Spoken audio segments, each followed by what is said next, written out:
मारहाण झाल्याचा आरोप करून आंदोलन करणाऱ्या मुली अखेर रात्री 3:30 वाजता परत गेल्या। मात्र मुलींच्या मागणीप्रमाणे अजूनही पोलिसांवर गुन्हा दाखल झालेला नाही। पीडित मुलींसह आमदार रोहित पवारांनी पोलीस आयुक्त रंजन कुमार शर्मा, अप्पर पोलीस आयुक्त मनोज पाटील यांच्याशी चर्चा केली। यावेळी राष्ट्रवादीचे प्रशांत जगताप, सुजात आंबेडकर यांच्यासह शहरातील सामाजिक कार्यकर्ते उपस्थित होते। मात्र अप्पर पोलीस आयुक्त मनोज पाटील आणि अतिरिक्त पोलीस आयुक्त रंजन कुमार शर्मा यांच्याशी चर्चा करूनही गुन्हा दाखल न झाल्यानं नाराजी व्यक्त करण्यात आली।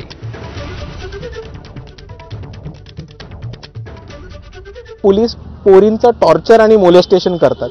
त्या दलित समाजाच्या आहेत म्हणून त्यांच्यावरती अट्रॉसिटी करतात, त्यांना जातीवाचक शिव्या देतात आणि आता एसपी सीपी ऑफिस पासून सगळे त्यांच्या सहकार्यांना वाचवण्यासाठी एक अट्रॉसिटी किंवा एक साधी कंप्लेंट पण नाही घेतात। ही आपल्या समोर ठेवलेली वस्तुस्थिती आहे। दरम्यान हे सगळं प्रकरण आहे तरी काय, आपण जाणून घेऊया।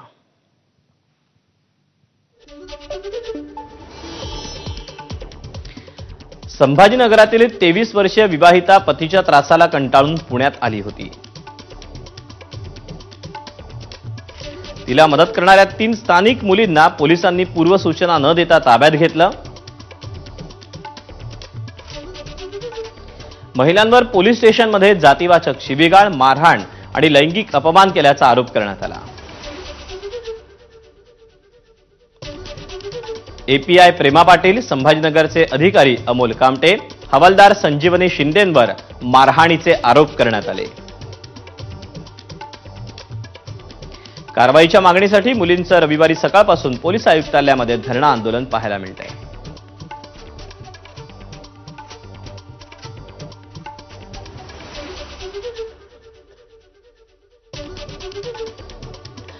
दरम्यान आमदार रोहित पवारांनी मुलींची भेट घेऊन कारवाईची मागणी केली।